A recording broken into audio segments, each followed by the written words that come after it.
Good morning. Thank you for joining Unity Church of San Marcos, and this is a wonderful service we are ready to present with you this morning. We have a guest speaker this morning, Lissie Connelly, and David Rosenblad will be our musician. They will be offering this special message. What is the title of your message today? Mid-year reset. Mend your reset. No, mid-year. Oh, mid-year. Mid-year reset. Thank you. So if you would, just sit back and relax, because we have a fabulous opportunity for you to share with us this morning, and we're glad to be able to do so. So if you would, David is going to lead us off with a song, David, and you are singing Awakening to Serendipity, and this is one of your own special originals. Yes, it is. It's been out for a few years now, but I think it fits the... Spring's a good time for awakening, and sometimes things happen in your life that shift your gears big time. Halfway through your life, midway, whatever, later. And this is actually a song about a car accident, so.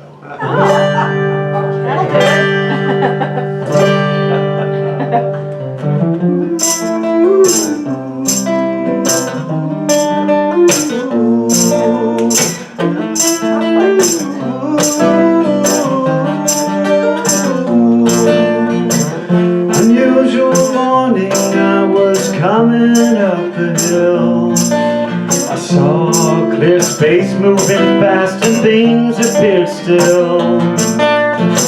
So very focused, the healing color was in my sights.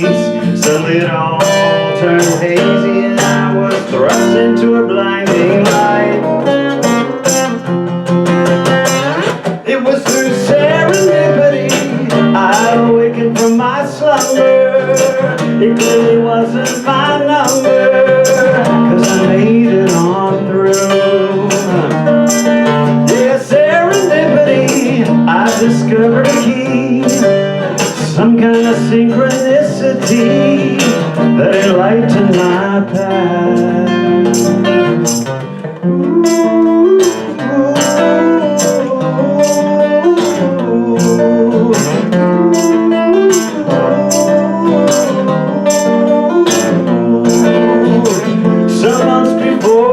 Talking, it started almost as a joke, a way out of these woods instead of leaving me for broke. Yeah, Mike, you were right when you said that thoughts become things, and sometimes the best medicine is the one that really stings. It was through serendipity I awakened from my slumber. It really wasn't my number, 'cause I made it on through. Through serendipity I discovered a key, became my philosophy for enlightening my path.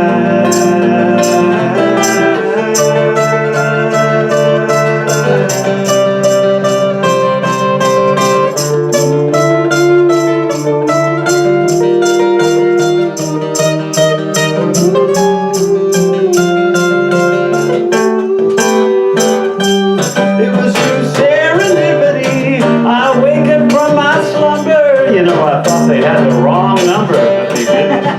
Now I'm on a new path. Yeah. Through serendipity, I discovered a key. Became my philosophy for enlightening my path. Yes, now awakening now. Hey.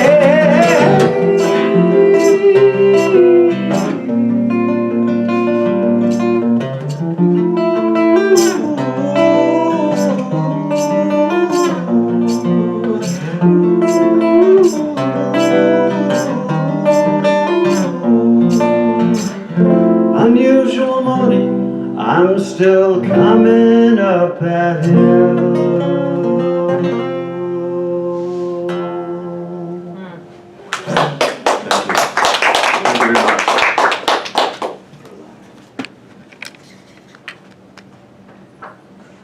Thank you very much.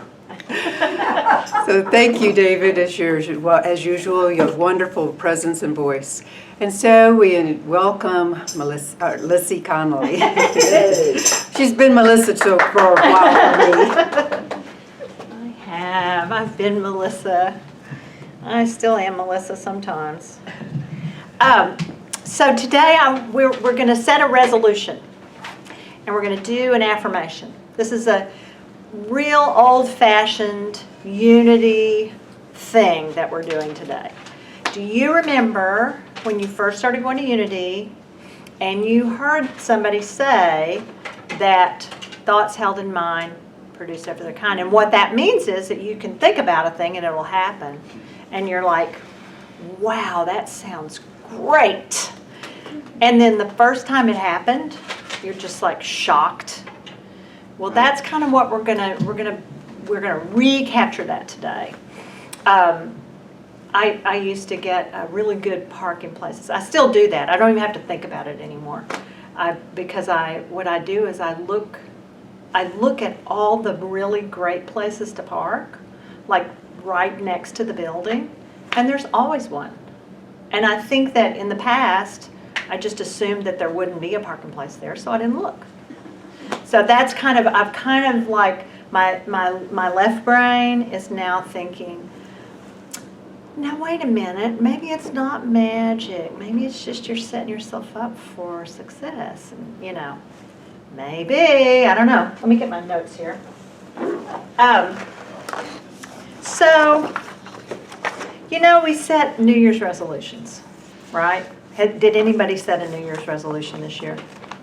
I think we're kind of over it, maybe. Well, I did. I set 3.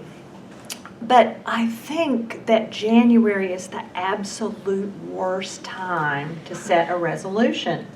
Because, for one thing, your house is a mess. You're exhausted. You're like sensory overload. And you're sick of your family.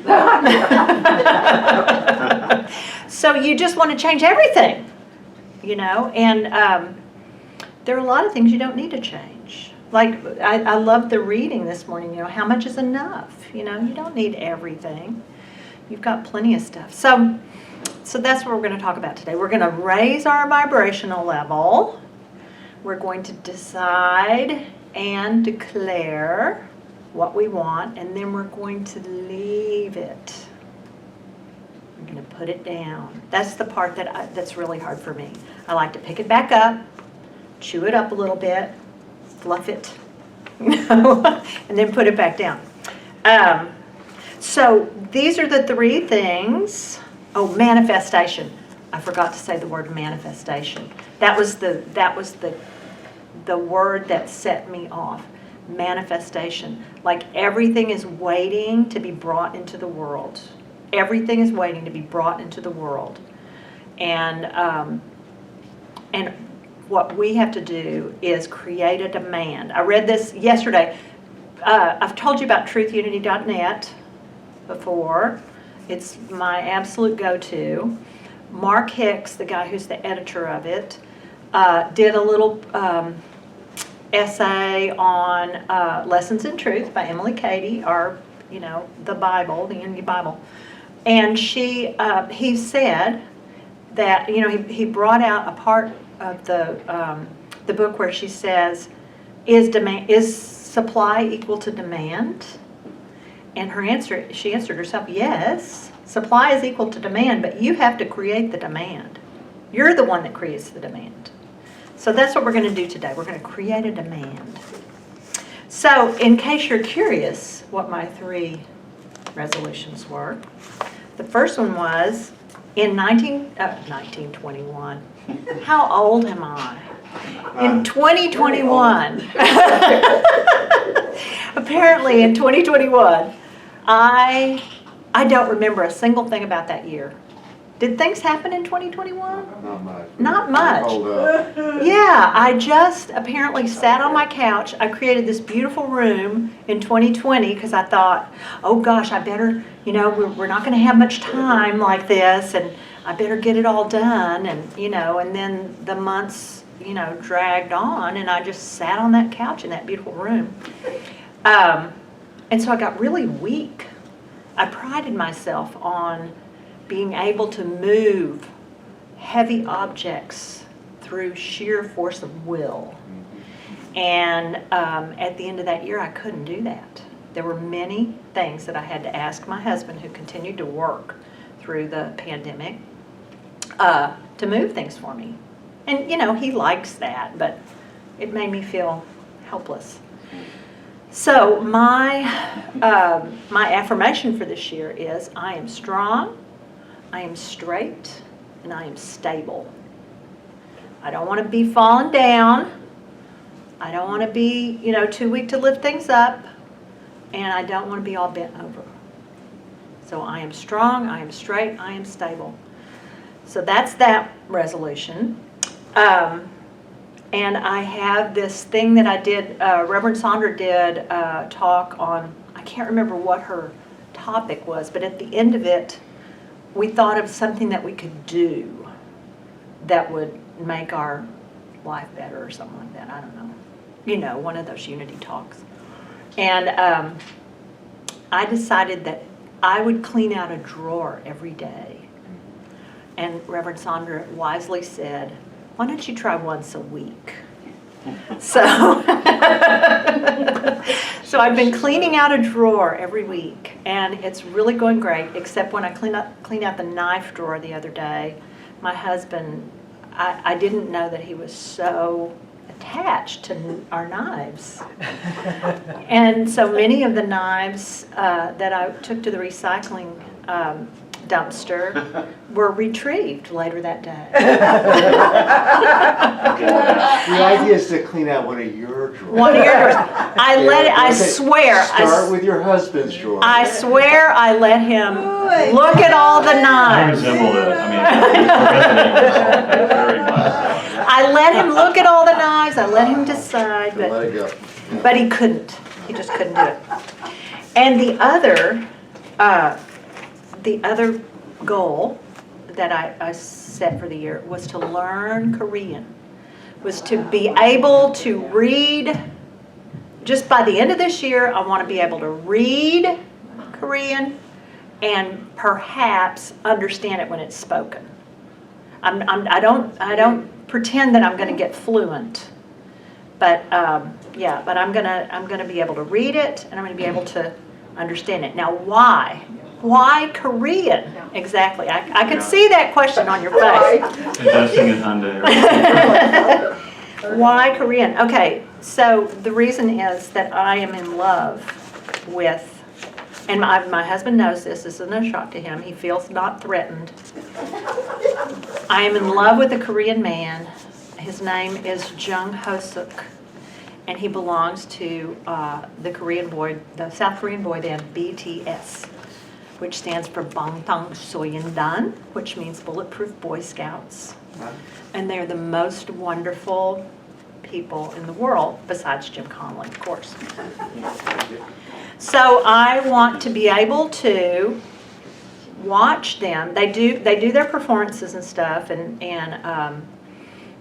you can watch videos that have English translations, but the translations come out way later, like 4 or 5 days later.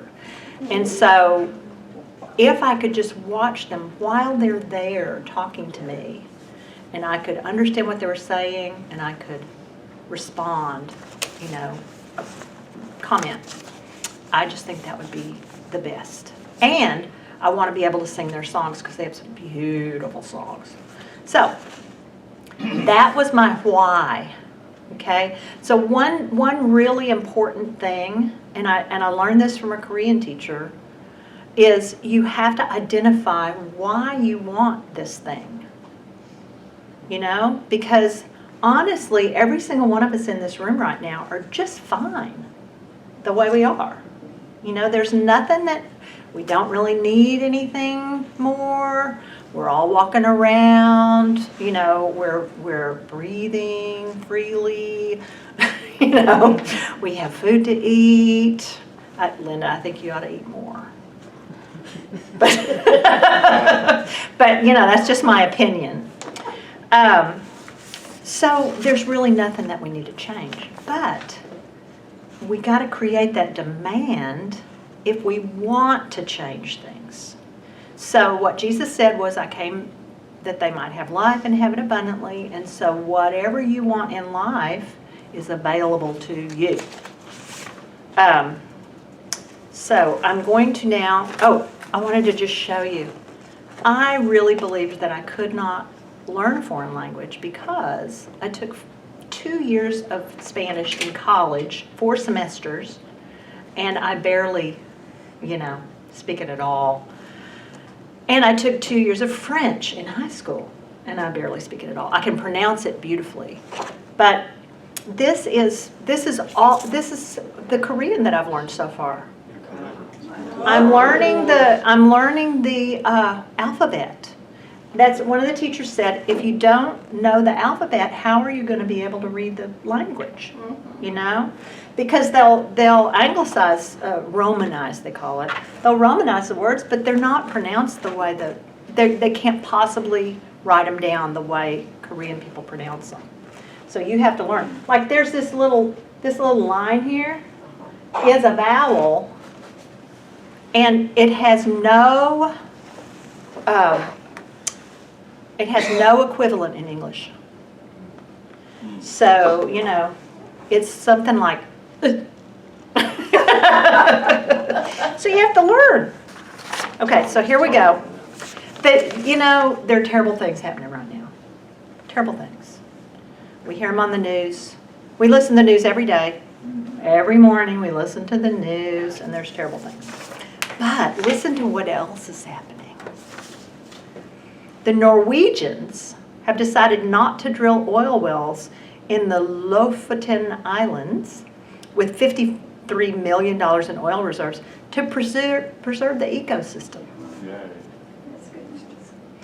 For the first time in Malawi's history, a woman has been elected Speaker of the country's parliament. Esther Challenge, isn't that a great name? Esther Challenge has canceled more than 1,500 underage marriages and sent them back to school. Oh, wow. Love that. Thanks to the endangered species law, the population of sea turtles, almost in danger of extinction, has increased by 980%. Rice farmers around the world are starting to use duck fields instead of pesticides. The ducks eat the insects and pinch the weeds without touching the rice. Isn't that great? The Netherlands plants the roofs of hundreds of bus stops with flowers and plants specifically to feed the bees. Oh, yeah. Iceland became the first country in the world to legalize equal pay for men and women. The first. Let's see. Oh, to reduce the number of suicides, Sweden organized the world's first psychiatric ambulance. Isn't that amazing? Yeah. And this is my favorite. The larval underwater robot, sews the bottom of the Great Barrier Reef with microscopic corals grown specifically for the restoration of the ecosystem endangered by sea pollution. Wow. So they're doing it. Yeah. So We're doing it. people are doing it. Yeah. It's our race, our human race. We're doing some good stuff. Okay, so what I want you to do right now is to write down, you have a little piece of paper there, write down 2 or 3 areas of your life that you would like to spruce up a little bit. This paper? No, Oh, That was the song. the other paper. the big paper. This paper. You can write it on the little tiny paper if you want to. Repeat it again. Okay, so write down 2 or 3 areas of your life that you would like to spruce up a little bit. Spruce up. Yeah. Or you can also write down like a big thing, like save the earth kind of scale, if you like.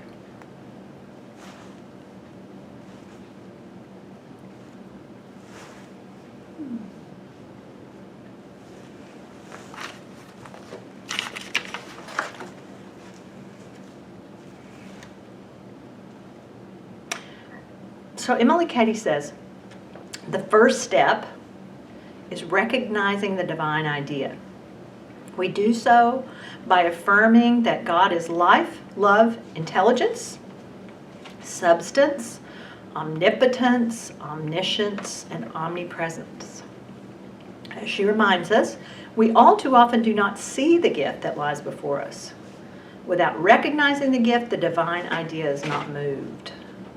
She writes that every particle of life, love, intelligence, power, or of real substance in the universe is simply a certain degree, or so to speak, a quantity of God made manifest or visible through a form. So thinking begins with recognition. So what I want you to do is to, the next thing we're going to do is receive your divine idea. So close your eyes. Our little left brain wants to write everything down. That's why we wrote it down. But our right brain is where the divine idea comes from. And it doesn't have words. So what you're looking for is a feeling or an image towards one of the things that you just wrote. What is it that seems important to you?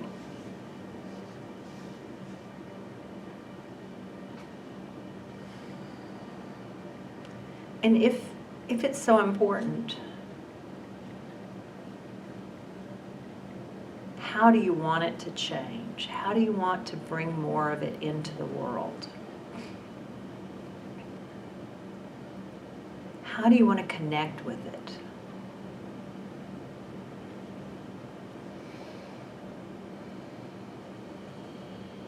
Can you see it?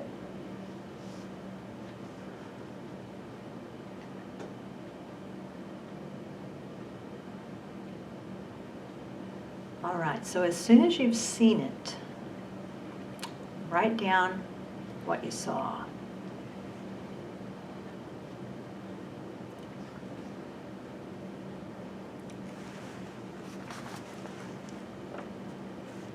We must be open to receiving the divine idea and be willing to give way to its expression. We do not use divine ideas. Rather, divine ideas use us. Cady says, nothing but your own ignorance of how to receive or your willfulness can hinder your having unlimited supply.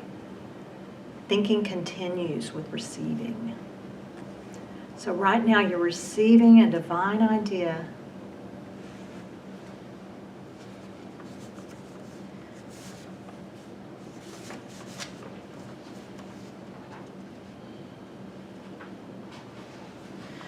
So the third step is radiating the divine idea. And I want you to listen to this affirmation and then say it after me. I am spirit, perfect, holy, harmonious. Together. I am spirit, perfect, holy, harmonious. Isn't that beautiful? I am spirit, perfect, holy, harmonious. So nothing that you can think up, nothing that you can receive in a dream or a meditation is beyond you, because you are spirit. Perfect, holy, and harmonious. Now, step 4.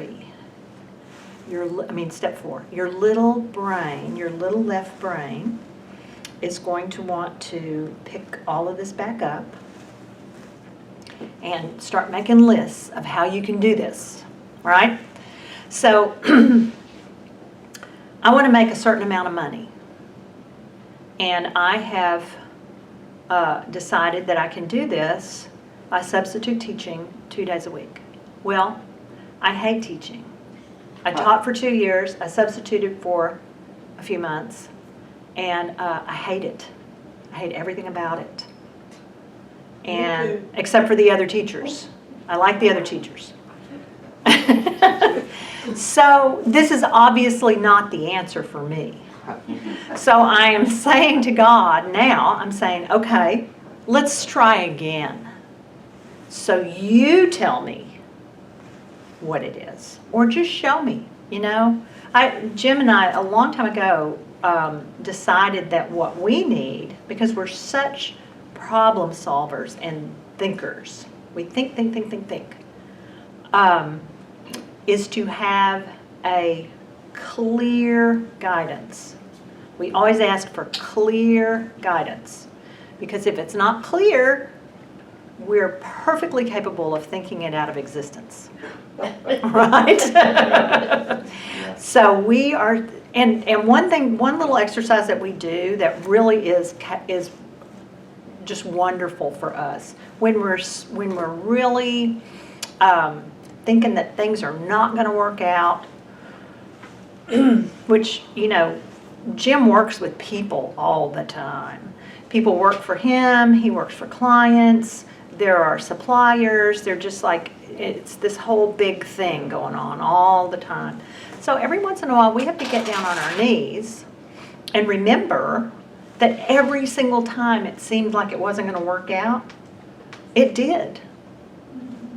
You know, and even the big bad stuff worked out just fine. Better, in fact, like David's song said, you know. Who could have known? Nobody. So this is the thing that they told me when I first started going to Unity, was that you don't know how it's going to work. You don't know how it's going to work. And I think that when you first start and everything just works out and you go, oh, wow, okay. Okay, well, let me take charge of it then. And that's when it stops working and you're like, the heck? They told me it would work, you know? So I want to end with just a little reminder. I don't totally ascribe to astrology, but there are a few things that I've noticed actually work. And one of them is Mercury in retrograde. And I don't know if it's because we all believe it or if it's really a thing. But this is Mercury in retrograde season, apparently. Like every other day, Mercury's in retrograde. So this guy, who is at the fall back up, says, Mercury retrograde season is here. Here are ways to make Mercury retrograde work for you. First, finish things you started. Forgive yourself and others. Restart a project or vision you stopped. So you can pick something back up anytime. Reconnect with like-minded people. This is a big one for me right now. Work on self-control and patience. Yikes. Don't rush. So what we're going to be doing in the next few weeks, and I'll be back, and I'll check your work. So see if you can make yourself a snappy little affirmation that will remind you, number one, of what it was you're wanting to create, and number two, that God is in charge. Okay? So my affirmation is not, I exercise 3 times a week for at least 45 minutes. It's, I am strong, I am straight, I am stable. Okay? And things show up to help me with that. I haven't created my Korean language affirmation yet. I kind of want to do it in Korean. I think that would make it better, but make it a little stronger. But so that's it, and we kind of already did the meditation. I think that worked. So so I'm done. Do I say that the end? Thanks for listening and participating. I did want to say I wasn't going to do a K-pop song very much. Thank you Might be so one much, answer. Lissie. We appreciate you, and you always provide us with such a wonderful insights and experience of unity. And so we thank you for having been with us, and we pray that this service has offered you some enlightenment, some growth, some opportunity to feel the presence of God. And we welcome any thoughts or gifts that you might share with us. God bless you.